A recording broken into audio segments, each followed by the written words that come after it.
శ్రీమాత్రే నమః. ఈరోజు వచ్చేసి చుక్కకూర పప్పు వండుకున్నామండి. ఇదిగోండి దానికి కావాల్సింది అంటే పప్పు ఇలా ఉడకబెట్టుకున్నానండి. ఎంత పప్పు తీసుకున్నానండి. ఈ పప్పు కొంచెం మెత్తగా కాకుండా మరీ ఇది కాకుండా ఉడకబెట్టుకుని ఇదిగోండి చుక్కకూర ఇలా కట్ చేసుకున్నాను, వేసుకుంటాను. చుక్కకూర వేసేసుకుంటాను. ఇదిగోండి పచ్చిమిర్చి కూడా వేసుకుంటున్నానండి.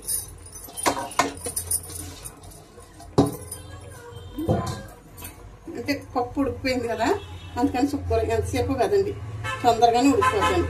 ఇది కారం కూడా వేసుకుంటున్నాను.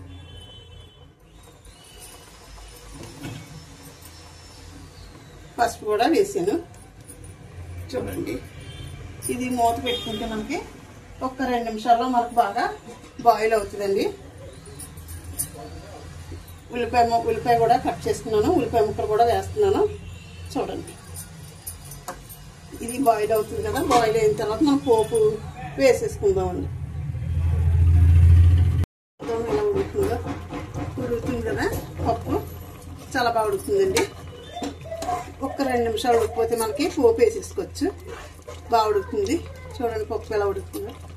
పప్పు చుక్కకూర గోంగూర పప్పులాగా పొలపొలగా ఉంటుందండి, బాగుంటుంది. ఇంకొక 2 నిమిషాలు మగ్గబెట్టుకుందాము. పప్పు ఉడికిపోతుందండి. ఇప్పుడు ఉప్పు వేసుకుందాం. సాల్ట్ వేసుకుంటే ఉడికిన తర్వాత వేసుకోవాలి కదా, ముందు వేసుకుంటే మనకి పప్పు ఉడకదండి. అంచేత ఉడికిన తర్వాత వేసుకుందాం. ఉడికిపోయింది, ఇంకా కట్టేస్తాను. చాలా బాగుంది పప్పు అయితేనే.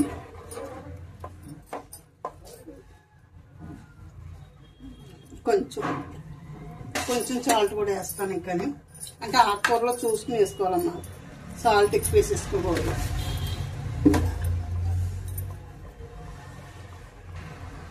చూడండి పప్పు రెడీ అయిపోయింది, ఉడికిపోయింది. పక్కన పెట్టేసుకుని పోపు వేసేసుకుందాం. దీనికి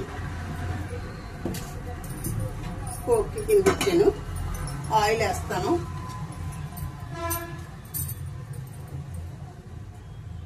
ఆయిల్ వేసాను.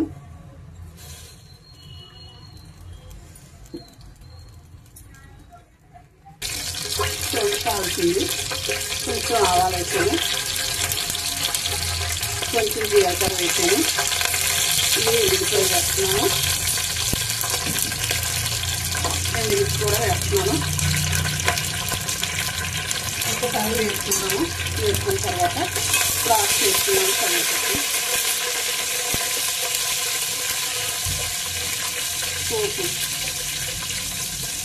గోంగూర పప్పులాగా పొలపలుగా ఉంటుందమ్మా.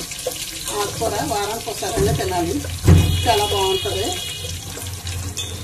టేస్టీగా కూడా ఉంటుంది.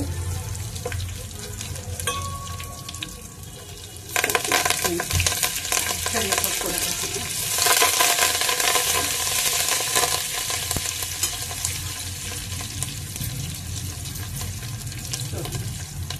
పప్పు వేసేస్తున్నాను. పోపు